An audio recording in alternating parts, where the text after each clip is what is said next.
Hello दोस्तों, स्वागत है आपका हमारे चैनल पर, जहां पर आपको मिलती है प्रतिदिन 90 शब्द प्रति मिनट की गति से हिंदी स्टेनोग्राफी डिक्टेशन। दोस्तों, आप मेरे चैनल को लाइक करें, सब्सक्राइब करें और शेयर करें ताकि आपकी तरह औरों को भी स्टेनो स्किल टेस्ट की तैयारी करने में काफ़ी मदद मिल सके। तो दोस्तों, ज़्यादा समय नहीं लेते हुए शुरू करते हैं। 90 शब्द प्रति मिनट की गति से शुरू होगा 5 सेकंड बाद।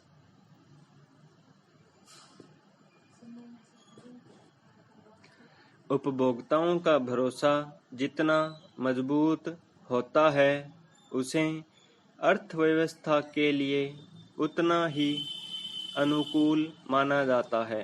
रिजर्व बैंक ऑफ इंडिया की ओर से जारी रिपोर्ट के मुताबिक यह भरोसा निराशाजनक और लगातार कम होता दिख रहा है।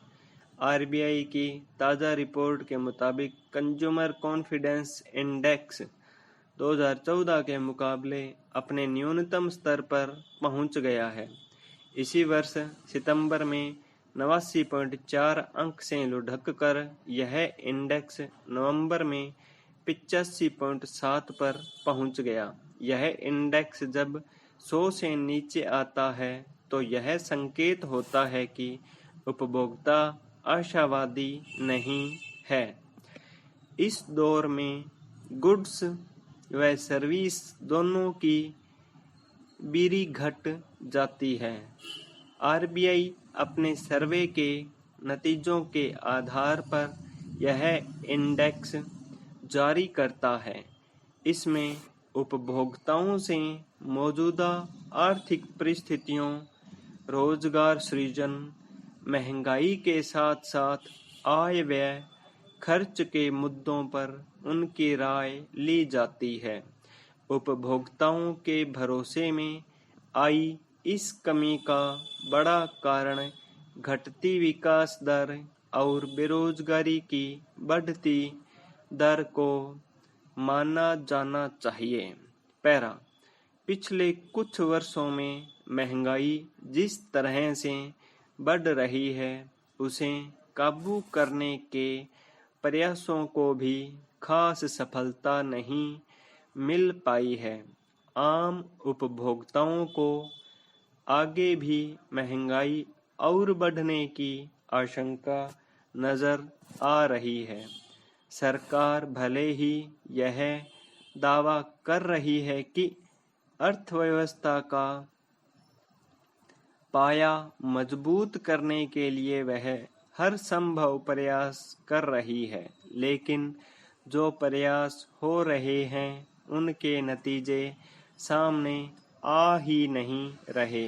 बड़ा कारण यह भी है कि मंदी की चर्चाओं के बीच उपभोक्ताओं के पास खर्च करने के लिए बहुत कुछ नहीं है।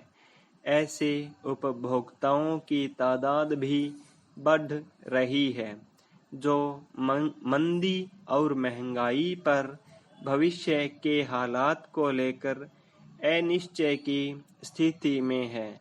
ऐसे में वह खरीदारी को यथासंभव टालने लगा है। वर्ष 2014 में जब नरेंद्र मोदी पहली बार प्रधानमंत्री बने, तब उपभोक्ताओं के विश्वास का यह ग्राफ 103.1 तक पहुंच गया था।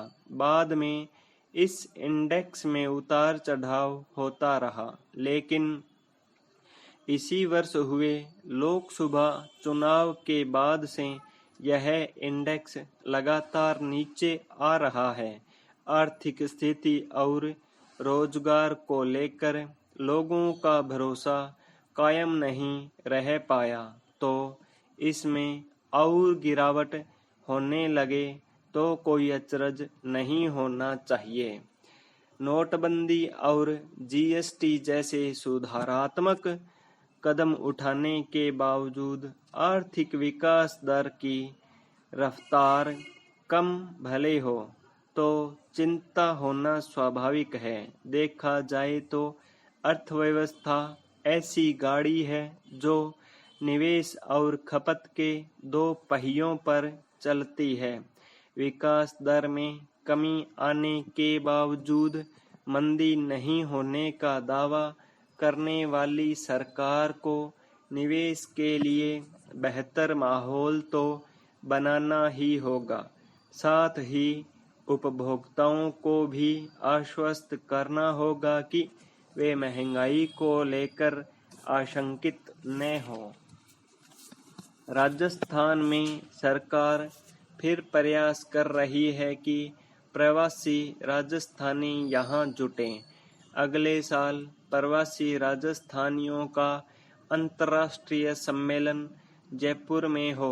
उद्देश्य तो फिलहाल यही बताया गया है कि इससे प्रवासियों का अपनी मातृभूमि से जुड़ाव बढ़ेगा, लेकिन सरकार का प्रयास रहेगा कि निवेश की भूमिका बंधे।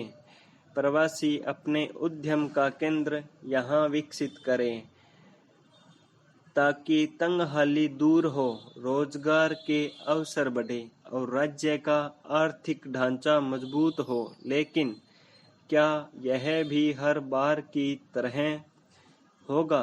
पूर्व में इंटरनेशनल राजस्थानी कॉन्क्लेव, प्रवासी भारतीय दिवस समारोह, रिसर्जेंट राजस्थान जैसे आयोजन या प्रयास हो चुके हैं। उनका नतीजा क्या रहा? राजस्थान की जनता की तिजोरी से भारी भरकम राशि खर्च करने के बावजूद क्या निवेश आ पाया? सरकार उद्यमियों को रिझा पाई? यदि नहीं तो क्यों? इसके कारण क्या रहे? अगले आयोजन से पहले राजस्थान को इस पर मंथन करना चाहिए। दरअसल प्रवासियों को बुलाने से पहले पूरी जमीन तैयार करने की आवश्यकता है।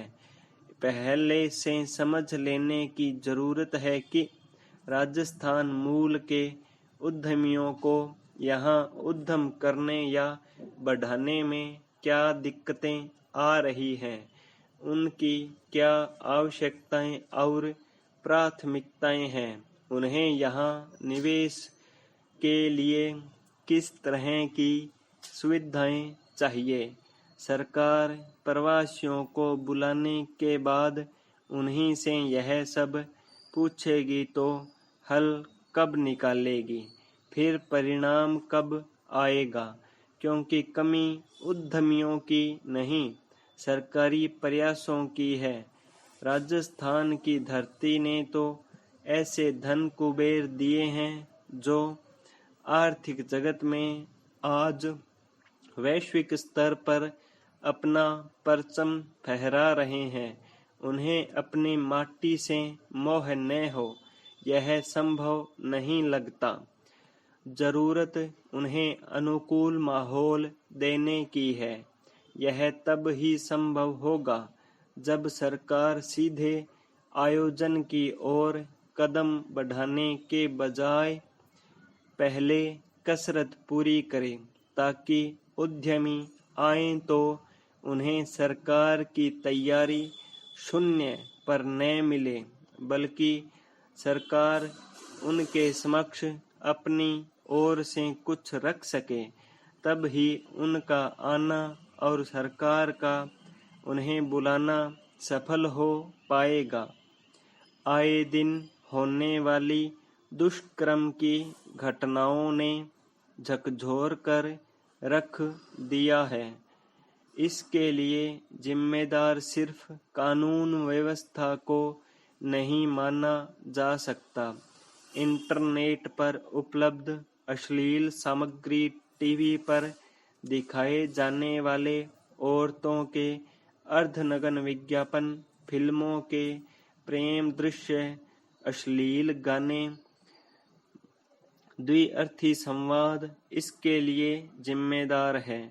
परिवार वाले भी इन बातों की उपेक्षा करते हैं। वे अपने बच्चों के साथ बैठकर ही टीवी व फिल्में देखते हैं। युवती के हत्यारों के एनकाउंटर पर हो हल्ला समझ से परे है। एक और हम लोग मांग करते हैं कि दरिंदों को जल्दी व सख्त सजा तुरंत मिले। दूसरी ओर दोषियों के एनकाउंटर पर हो रहे हल्ले करते हैं।